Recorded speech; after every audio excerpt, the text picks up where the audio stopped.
முதல் வாசகம். ஆண்டவர் உம்மை என்னிடம் ஒப்புவித்தார். இருப்பினும் ஆண்டவரால் திருப்பொழிவு செய்யப்பட்ட உம்மேல் நான் கை வைக்கவில்லை.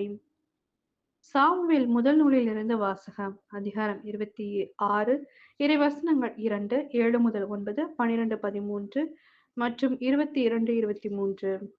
அந்நாட்களில் சவுல் சீபோ பாலைநிலத்தில் தாவீதை தேடுவதற்காக இஸ்ராயேலில் தேர்ந்தெடுக்கப்பட்ட 3000 பேருடன் அதை நோக்கி புறப்பட்டுச் சென்றார். ஆதலால் தாவீதும் அபிசாயும் இரவில் அப்பாளையத்திற்கு இறங்கிச் சென்றனர். சவுல் கூடாரத்தினுள் தொங்குவதையும் அவர் தலைமாட்டில் அவரது ஈட்டி தரையில் குத்தியிருப்பதையும் கண்டனர். அப்னேரும் படைவீரர்களும் அவரை சுற்றிலும் படுத்துறங்கினர். அபிசாய் தாவீதிடம், இந்நாளில் கடவுளும் எதிரியை உம்மிடம் ஒப்புவித்துள்ளார். ஆதலால் இப்பொழுது நான் அவரை ஈட்டியால் 2 முறை குத்தாமல் ஒரே குத்தாய் நிலத்தில் பதிய குத்தப் போகிறேன் என்றான். ஆனால் தாவீது அபிசாயை நோக்கி, அவரை கொல்லாதே, ஆண்டவரால் திருப்பொழிவு செய்யப்பட்டவர் மேல் கை வைத்துவிட்டு குற்றமற்று இருப்பவன் யார் என்று சொல்லித் தடுத்தார். அவ்வாறே தாவீது சவுலின் தலைமாட்டில் இருந்த ஈட்டியையும் தண்ணீர் குவளையும் எடுத்துக்கொண்ட பின் அவர்கள் புறப்பட்டுச் சென்றனர். அவர்களில் ஒருவரும் விழிக்கவில்லை, இதை காணவும் இல்லை, அறியவும் இல்லை. ஆண்டவர் அவர்களுக்கு ஆழ்ந்த உறக்கத்தை அளித்திருந்தபடியால் அவர்கள் எல்லாரும் தூங்கிக் கொண்டிருந்தனர். பின்பு தாவீது கடந்து சென்று தொலைவில் இருந்த ஒரு குன்றின் மீது நின்றார். அவர்களுக்கிடையே மிகுந்த இடைவெளி இருந்தது. தாவீது மறுமொழியாக, அரசே, உம் ஈட்டி இதோ உள்ளது. இளைஞரில் ஒருவன் இப்புறம் வந்து இதை கொண்டு போகட்டும். அவனவன் நீதிக்கும் உண்மைக்கும் ஏற்ப ஆண்டவர் உம்மை என்னிடம் ஒப்புவித்தும் ஆண்டவரால் திருப்பொழிவு செய்யப்பட்டவர் மேல் நான் கை வைக்கவில்லை என்றார். இது ஆண்டவரின் அருள்வாக்கு. இறைவா உமக்கு நன்றி. 2ஆம் வாசகம். மண்ணை சார்ந்தவரின் சாயலை கொண்டிருப்பது போல விண்ணை சார்ந்தவரின் சாயலையும் கொண்டிருப்போம்.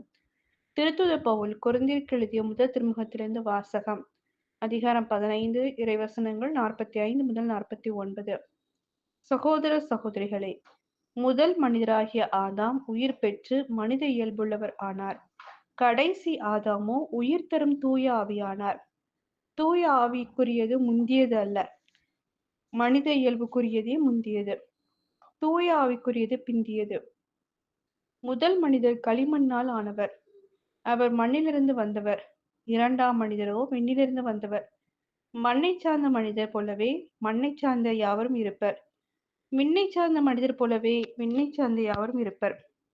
எனவே நாம் மண்ணை சார்ந்தவரின் சாயலை கொண்டிருப்பது போல விண்ணை சார்ந்தவரின் சாயலையும் கொண்டிருப்போம்.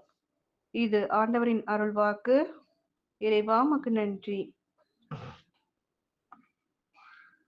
நற்செய்தி வாசகம். உங்கள் தந்தை இரக்கமுள்ளவராயிருப்பது போல நீங்களும் இரக்கமுள்ளவர்களாயிருங்கள். லூக்கா எழுதிய தூய நற்செய்தியிலிருந்து வாசகம். அதிகாரம் 6, இறைவாசகங்கள் 27 முதல் 38. அக்காலத்தில் இயேசு தம் சீடரை நோக்கி கூறியது, நான் சொல்வதை கேட்டுக்கொண்டிருக்கும் உங்களுக்கு கூறுகிறேன், உங்கள் பகைவரிடம் அன்பு கூறுங்கள், உங்களை வெறுப்போருக்கு நன்மை செய்யுங்கள், உங்களை சபிப்போருக்கு ஆசி கூறுங்கள், உங்களை இகழ்ந்து பேசுவோருக்காக இறைவனிடம் வேண்டுங்கள், உங்களை ஒரு கன்னத்தில் அறைபவருக்கு மறுகன்னத்தையும் திருப்பி காட்டுங்கள். உங்கள் மேலுடை எடுத்துக்கொள்பவர் உங்கள் அங்கியும் எடுத்துக்கொள்ள பார்த்தால் அவரை தடுக்காதீர்கள். உங்களிடம் கேட்கும் எவருக்கும் கொடுங்கள். உங்களுடைய பொருட்களை எடுத்துக்கொள்வரிடமிருந்து அவற்றை திருப்பி கேட்காதீர்கள். பிறர் உங்களுக்கு என்ன செய்ய வேண்டும் என்று விரும்புகிறீர்களோ அதையே நீங்கள் அவர்களுக்கும் செய்யுங்கள். உங்களிடம் அன்பு செலுத்துவோரிடமே நீங்கள் அன்பு செலுத்தினால் உங்களுக்கு வரும் நன்மை என்ன? பாவிகளும் தங்களிடம் அன்பு செலுத்துவோரிடம் அன்பு செலுத்துகிறார்களே. உங்களுக்கு நன்மை செய்பவர்களுக்கே நீங்கள் நன்மை செய்தால் அவர்களுக்கு வரும் நன்மை என்ன? பாவிகளும் அவ்வாறு செய்கிறார்களே. திரும்ப பெற்றுக்கொள்ளலாம் என எதிர்பார்த்து நீங்கள் கடன் கொடுத்தால் உங்களுக்கு வரும் நன்மை என்ன? ஏனெனில் முழுவதையும் திரும்ப பெற்றுக்கொள்ளலாம் எனும் நோக்குடன் பாவிகளும் பாவிகளுக்கு கடன் கொடுக்கிறார்களே. நீங்கள் உங்கள் பகைவரிடமும் அன்பு செலுத்துங்கள், அவர்களுக்கு நன்மை செய்யுங்கள், திரும்ப கிடைக்கும் என எதிர்பார்க்காமல் கடன் கொடுங்கள். அப்போது உங்கள் கைமாறு மிகுதியாய் இருக்கும். நீங்கள் உன்னத கடவுளின் மக்களாய் இருப்பீர்கள். ஏனெனில் அவர் நன்றி கெட்டோருக்கும் பொல்லாதோருக்கும் நன்மை செய்கிறார். உங்கள் தந்தை இரக்கமுள்ளவராயிருப்பது போல நீங்களும் இரக்கமுள்ளவராயிருங்கள். பிற குற்றவாளிகள் என தீர்ப்பளிக்காதீர்கள். அப்போதுதான் நீங்களும் தீர்ப்புக்குள்ளாக மாட்டீர்கள். மற்றவர்களை கண்டனம் செய்யாதீர்கள். அப்போதுதான் நீங்களும் கண்டனத்துக்கு ஆளாக மாட்டீர்கள்.